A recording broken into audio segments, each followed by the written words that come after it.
up guys, how's it going? My name's Terence and this is KopThis.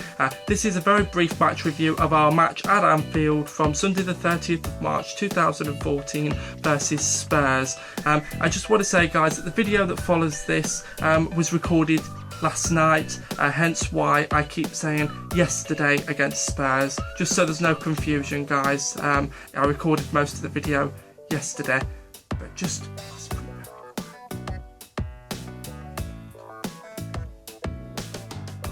Oh, what the hell, we're top of the league guys, get in guys, top of the league. Enjoy the rest of the video guys, and thank you very much for your continued support. We won the game 4-0 guys, and in all honesty we won it an absolute canter. I think that Sunderland gave us a genuinely tougher test, you know, when they pulled a goal back and it was 2-1 through Key on the 76th minute. For that last 15 minutes it was absolute torture, and I do believe that Sunderland gave us a much tougher game than Spurs actually managed yesterday. I was pleasantly surprised, if truth be told. First and foremost guys, I'm going to ask your thoughts. So what did you think of our performance first and foremost? What did you think of the game as a whole? Who was your man of the match? And also please leave your player ratings below, and I'll post mine below as well, so that you can compare, you know, and see whether we're on the same page guys. First and foremost, my man of the match was... It was a tough one this, between John Flanagan and Raheem Sterling, who I thought were both fantastic. You know, I think as a team we played brilliantly yesterday, but the standout performers for me had to be John Flanagan and Raheem Sterling. But for me, Raheem Sterling just edged it. What can you say about him? He was absolutely fantastic. He gave Danny Rose a torrid time, and I don't think that Danny Rose will have faced many tougher games, you know, or tougher players than Raheem Sterling. What's particularly good about that man is, considering he's so short in stature, he is incredibly strong, you know, holding off some really physical players, you know, in whether it be Danny Rose, Dembele, you know, just holding off some very, very good players, guys, and showing sheer strength. Which, you know, for someone that's arguably very, very short and sort of fragile in stature when you look at him, you know, it's great credit really to him, and obviously to the Liverpool backroom staff, because I imagine that they have him in the gym doing a lot of work and stuff on his physique and his stamina. He was so dangerous, and I think he's been a revelation for us this season, guys. And as a lot of commentators keep saying, I think he needs to keep his feet on the ground, but he can go on to become potentially a world-class player. You know, we arguably, from our youth team, you know, I know that we got him from QPR initially, but from our, you know, sort of come through our academy, you know, I think we have a potential star in the making there. But what are your thoughts, guys? Again, praise for John Flanagan as well. I think that he's come in and he's done very, very well. He's shown to be versatile. He can play at right back, he can play at left back. He was brilliant against Aaron Lennon, brilliant defensively yesterday. And the nutmeg that he did on Aaron Lennon to set up our third goal for Philip Coutinho was absolutely fantastic. For those of you that haven't seen it yet, you can check it out here. But as a whole, guys, you know, as a team, we played very, very well. Dominated from start to finish.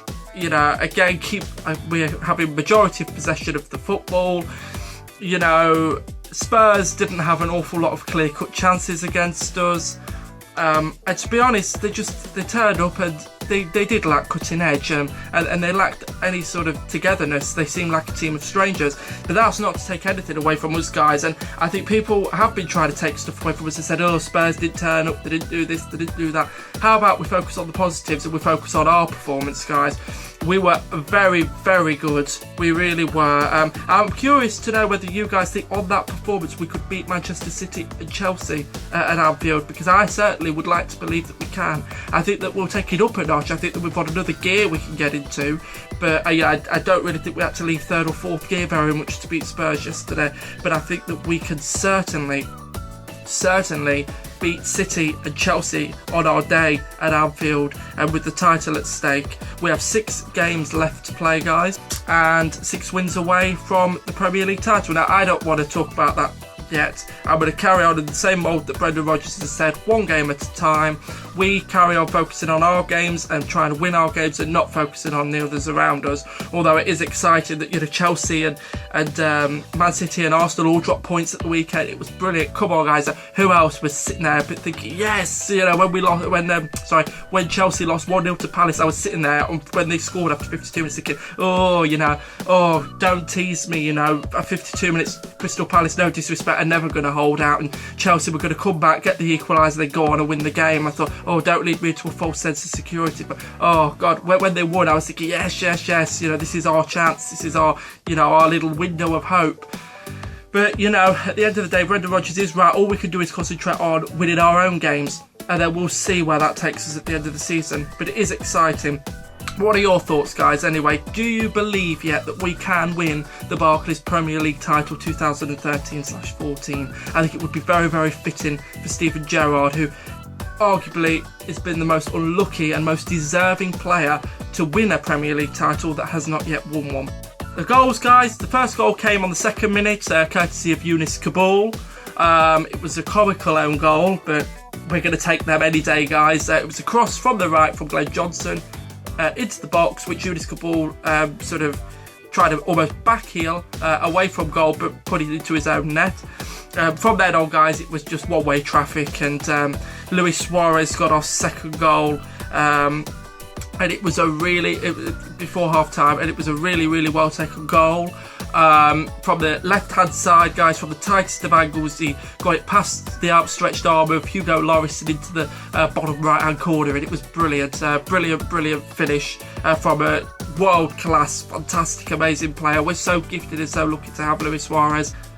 Third goal, guys, Philip Coutinho, set up by John Flanagan with a brilliant nutmeg on Aaron Lennon and a ball through to Coutinho. He moved forwards into Spurs' half and drilled a shot past Hugo Lloris, past his outstretched right hand, and it was fantastic again into the bottom corner from quite a long distance, from I'd say from about 20 yards, guys. I think it was brilliant finish again. Fourth goal came courtesy of Jordan Henderson free kick after Steven Gerrard had been taken off, rested for our game against West Ham, and it ensured that he didn't pick up the yellow card that would mean he would be banned for 2 games, guys, which is fantastic. But yeah, free kick from the left-hand side as we look at it, into the box, and basically, guys, it went past everyone, went through everybody, and into the corner of the net. You know, again, I want to say Jordan Henderson's been one of the most improved players, guys, and I think he's been quite an unsung hero for us this season. I think he's played very, very well. He's really sort of been the glue inside that Liverpool midfield, and I think he's come on leaps and bounds. He's now dictating games, controlling the ball, keeping hold of it, you know, good possession, and his passion's there. And I'm really glad to see that he's getting better and better and better. And I think he could go on to become a real crucial part of our midfield, guys, particularly when Steven Gerrard retires. But what are your thoughts on that? Anyhow, guys, I'm going to leave it there. I've tried to keep it quite brief. Thank you very much for watching. I shall next review the West Ham game. But please leave your thoughts below, because I appreciate hearing what you have to say. Thank you very much, guys. You'll never walk alone. Cheers.